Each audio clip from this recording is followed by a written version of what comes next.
जय श्री राम।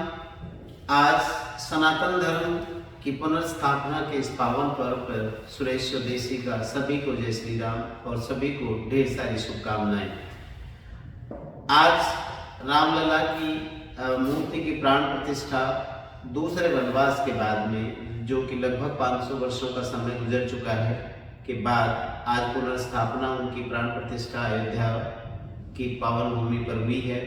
एक भव्य मंदिर का उद्घाटन भी आज किया गया है 22 जनवरी 2024 को। साथियों, ये जो रामलला की प्रतिमा वहाँ स्थापित हुई है, उस प्रतिमा की बहुत सारी अनोखी बातें हैं और उसी में भगवान विष्णु, जो कि भारतीय संस्कृति या सनातन संस्कृति या सनातन धर्म में जो देवता त्रय माने गए हैं, अर्थात ब्रह्मा, विष्णु और महेश, उसमें से एक भगवान विष्णु जो है वो बहुत ही महत्वपूर्ण देवता माने गए हैं।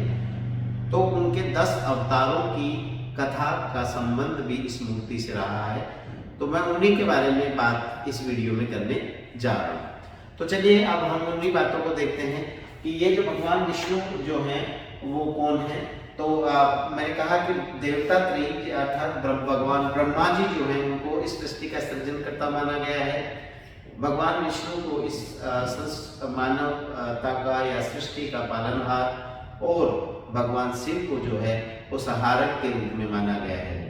तो भगवान विष्णु ने अलग अलग समय पर इस पृथ्वी पर व्यवस्थाओं को बनाए रखने के लिए, जब भी इस पर कुछ अव्यवस्थाएं हुई, जब भी अधर्म का विकास हुआ, तो उसको नष्ट करने के लिए, उस अधर्म को समाप्त करने के लिए भगवान विष्णु ने अलग अलग रूपों में अवतार लिया।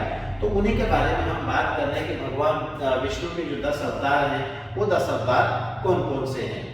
तो हम उन्हीं की बात करें तो भगवान विष्णु के 10 अवतार प्रतिमा की बात करते हैं। तो ये सबसे पहले ये कर रहे हैं कि आज जो रामलला की मूर्ति जो स्थापित हुई है या जिसमें प्राण प्रतिष्ठा हुई है, उस मूर्ति की कुछ खास बातें हैं जिनकी हम बात कर लेते हैं। तो ये जो प्रतिमा है रामलला की, वो कृष्ण वर्ण यानी काले रंग की प्रतिमा है, काले पत्थर से बनी हुई प्रतिमा है। और इसमें जो हिंदू धर्म के जो प्रतीक चिन्ह हैं, जिन्हें हम स्वास्तिक, ओम, चक्र, गदा ये कहते हैं, ये भी यहाँ पर है। उसके अलावा सूर्य भगवान यहाँ पर विराजमान है। इस प्रतिमा की और बातें करें तो यहाँ कमल का चिन्ह है और यहाँ ये जो है हनुमान जी की प्रतिमा, आप छोटी सी प्रतिमा आप यहाँ देख पा रहे हैं। इधर की तरफ अगर मैं देखता हूँ तो ये गरुड़ की प्रतिमा है, जो गरुड़ भगवान राम के जो सहायक रहे थे रावण से लड़ने में, उनका प्रतिमा यहाँ पर है। इस प्रतिमा का वजन जो है लगभग मूर्ति का वजन लगभग 200 किलो के आसपास है और इसकी ऊंचाई जो है 4.24 फीट और चौड़ाई 3 फीट की लगभग है। इसी प्रतिमा के इस तरफ आप देख रहे हैं कि यहाँ पर 5 अवतार इधर की तरफ दिखाए गए हैं, जो है मत्स्य, कूर्म, वराह, नृसिंह, वामन अवतार। और इस तरफ अगर देख रहे हैं तो परशुराम, राम, कृष्ण, बुद्ध और कल्कि अवतार। तो कुल 10 अवतार की जो संकल्पना यहाँ पर प्रदर्शित की गई है। अब हम इन अवतारों के बारे में जो है एक एक करके बात करें तो ये अवतार कौन कौन से एक एक करके हैं, तो उन्हीं को हम देखें। तो सबसे पहले हम बात कर रहे थे, तो पहला जो अवतार है मत्स्य अवतार है। मत्स्य अर्थात मछली का अवतार जो है भगवान विष्णु ने मछली के रूप में एक अवतार लिया, अवतार के रूप में आए। तो ये क्यों आवश्यकता पड़ी, तो इसकी जो कथा है वो ये कहती है कि एक बार संपूर्ण पृथ्वी जो है पूरी की पूरी जो है जल से मग्न हो गई, अर्थात पूरी पृथ्वी पर पानी ही फैल गया और जो महान मानव संस्कृति थी वो भयभीत हो गई। तो इसी समय सृष्टि के विनाश, सृष्टि को, मानवता को विनाश से बचाने के लिए भगवान ने जो है मत्स्य रूप धारण किया और मनु उनके परिवार के साथ ऋषियों को लेकर वो एक नाव में बैठ करके, जो कि रस्सी मत्स्य की शोक से बंधी हुई थी, और उनको लेकर के ऊंचे स्थान अर्थात हिमालय पे चले गए और इस तरीके से उन्होंने प्रलय से वेदों की भी रक्षा की और साथ ही मानव जाति की भी रक्षा की। तो ये था पहला अवतार, मत्स्य अवतार। अगर हम दूसरे अवतार की बात करें तो वो है कूर्म अथवा कच्छप अवतार। कूर्म अथवा कच्छप से मतलब है कछुआ, बोलचाल की भाषा में हम कछुआ बोल देते हैं, टर्टल, टोर्टोइस। तो जो ये रूप उन्होंने धारण किया, उसका उद्देश्य क्या था, वो ये था कि जब पृथ्वी जलमग्न हो गई थी तो पृथ्वी के सारे अमृत और रत्न जो है वो बह करके सागर समुद्र में चले गए।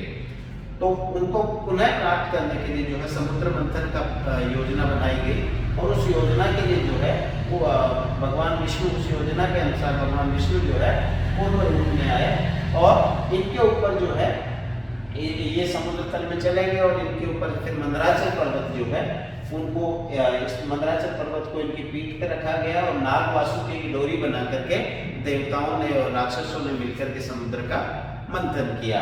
और इस मंथन से क्या हुआ कि मंथन के बाद जो है वो आगे की जो उनकी अमृत और लक्ष्मी सहित जो है 14 रत्नों की प्राप्ति हुई, जो विलीन हो गए थे समुद्र में, उनकी प्राप्ति हुई। तो ये दूसरा अवतार था भगवान विष्णु का, जिसे पूर्व अथवा कच्छप अवतार कहा गया।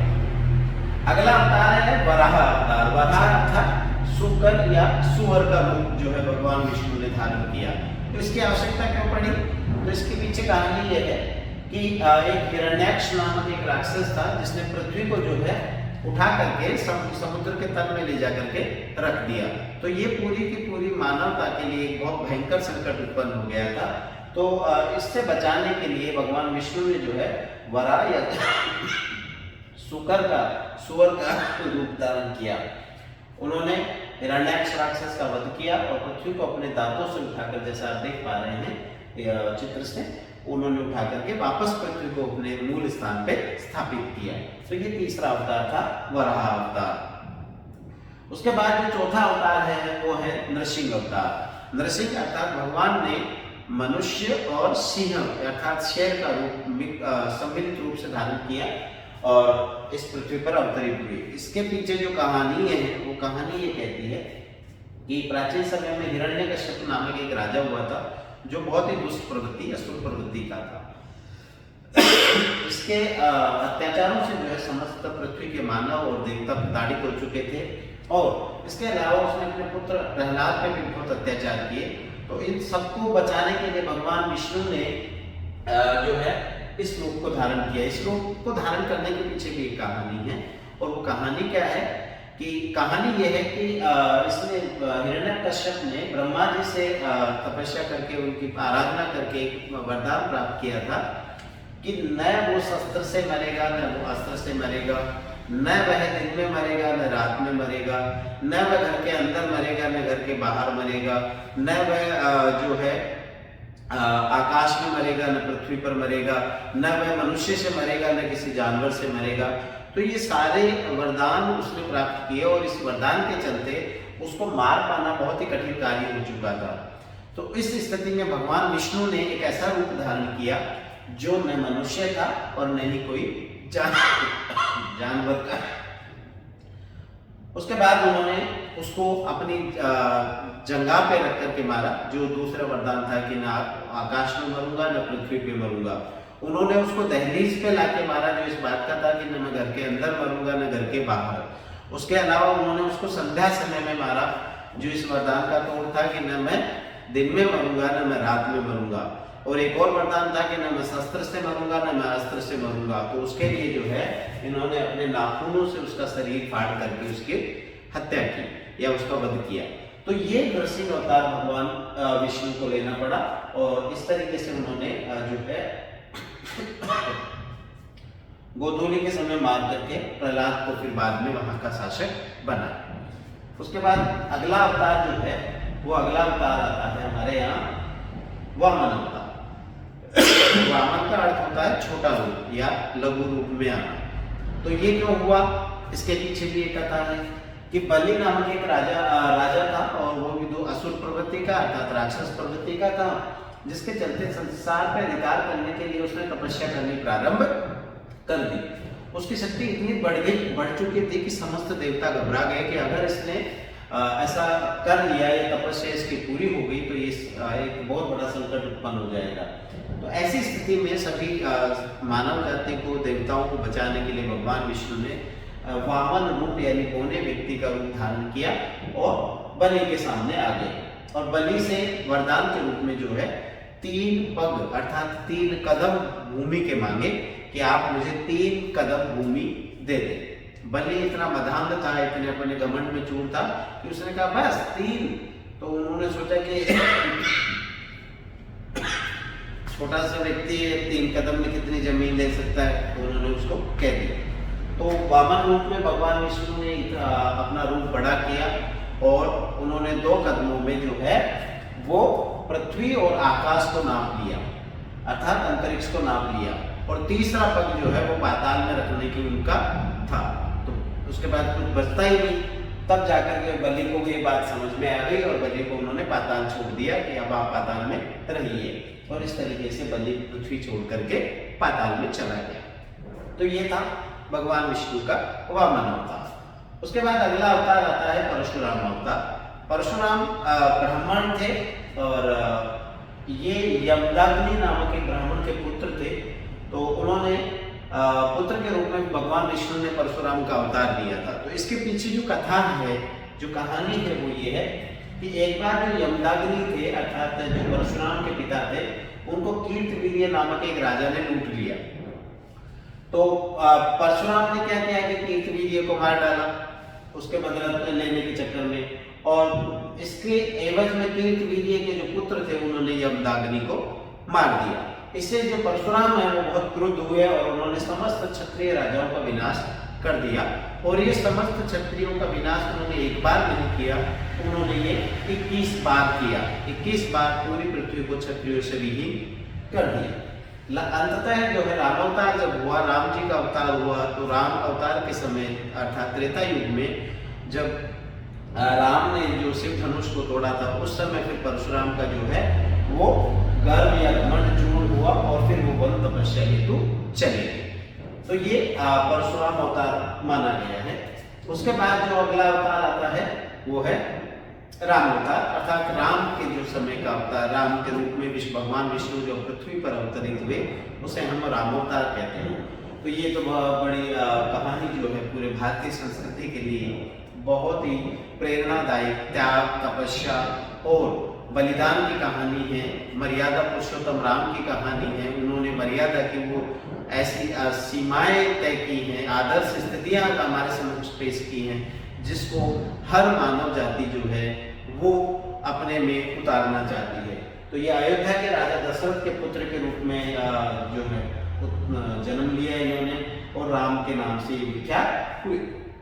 बाद में उन्होंने जो है रावण सहित अनेक राक्षसों का संहार किया और ये जो है विष्णु का ये अवतार जो है भारत में सर्वाधिक लोकप्रिय है। और आज 22 जनवरी 2024 को जो हम बात कर रहे हैं वो भी इसी भगवान राम की पुनर्स्थापना की थी कि इनका बलिदान 500 साल पहले एक आक्रांता बाबर ने जो है मंदिर को तोड़ करके जो है इनके संघर्ष को फिर वनवास में बदला और उसका जो है आज जो है वो वनवास समाप्त हुआ है। इसके बाद जो अगला अवतार है वो है कृष्ण अवतार, अर्थात भगवान जो है वो कृष्ण के रूप में उत्पन्न हुए। तो ये कहानी भी भारतीय सनातन संस्कृति की कहानी जो है वो हर जनमानस में बच्चे बच्चे तक ये प्रचलित है कि ये मथुरा के राजा कंस के अत्याचारों से जो है प्रजा की रक्षा करने के लिए अवतरित हुए थे और वसुदेव जो है और देवकी के पुत्र के रूप में ये उत्पन्न हुए। तो जेल में इनका जन्म हुआ था, कंस ने उनको वसुदेव और देवकी को कारागार में डाल दिया था और वहीं पर इनका जन्म हुआ। और ये भी कृष्ण के समान ही भारतीय और हिंदू समाज में बहुत ही लोकप्रिय हैं। इन्होंने बहुत सारे अलौकिक चमत्कार और अनेक राक्षसों को मारा। इनकी लीलाएं बहुत प्रसिद्ध हैं और बाद में इन्होंने बहुत से दुष्टों जैसे कि कंस, जरासंध, शिशुपाल आदि का वध भी किया। महाभारत का जो प्रसिद्ध युद्ध भारतीय इतिहास में हुआ है उस युद्ध में भी इन्होंने जो है वो पांडवों का साथ देकर के पृथ्वी पर सत्य, न्याय और धर्म को स्थापित करने का कार्य किया। राम और कृष्ण जो है आज भी करोड़ों हिंदुओं के आराध्य देव हैं और केवल भारत में ही नहीं विश्व के अनेक देशों में, अनेक भागों में जो है इनकी पूजा आराधनाएं की जाती हैं। इसके बाद जो अवतार है वो है बुद्ध अवतार, भगवान बुद्ध के रूप में। तो भगवान बुद्ध को भी जो है वो भगवान विष्णु के अवतार के रूप में ही माना गया है और इनका जो जन्म हुआ था उसकी बातें हमको पता ही है कि जो है इनको विष्णु के अंतिम अवतार के रूप में माना गया है कि विष्णु का जो अंतिम अवतार हुआ वो भगवान बुद्ध के रूप में ही हुआ था। और ये कपिलवस्तु जो है वहां पर इनका जन्म हुआ और बाद में जो है एक अलग मत इनके नाम से जिसको हम बौद्ध धर्म के नाम से जानते हैं वो प्रचलित हुआ। लेकिन जयदेव की अगर हम गीत गोविंद की जयदेव की जो एक लिखी हुई पुस्तक है गीत गोविंद, उससे हमें पता चलता है कि भगवान बुद्ध जो हैं वो उन्होंने दया का भाव और पशु बलि जैसी बहुत सारी प्रथाओं को रोकने के उद्देश्य से जो है हमारा जयदेव वाला गीत गोविंद कविता पुस्तक ये कहती है कि विष्णु ने जो है जीवों की हत्या पशु बलि को रोकने के लिए बुद्ध के रूप में जन्म लिया और अहिंसा का जो सिद्धांत भारत में आया वो जैन धर्म के साथ साथ गौतम बुद्ध ने भी अपनाया। बाद में हिंदुओं ने उपासना पद्धति में बुद्ध को एक देवता के रूप में मान्यता प्रदान की।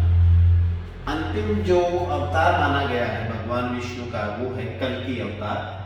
कल्कि अवतार कल्पना है जो कि अभी तक नहीं हुआ है। अंतिम अवतार बुद्ध का ही माना गया है और ऐसा माना जाता है कि कलयुग जो आएगा उस कलयुग में कलयुग को अंत करने के लिए जो है भगवान विष्णु जो है वो कल्कि के रूप में अवतरित होंगे और अपना एक सफेद रंग के घोड़े पे सवार होकर पृथ्वी पर आएंगे तलवार लेकर के और दुष्टों का संहार करेंगे और पृथ्वी पर जो है पुनः स्वर्ग युग की स्थापना करेंगे। तो जय श्री राम। और ये थी भगवान विष्णु के 10 अवतारों की कथा।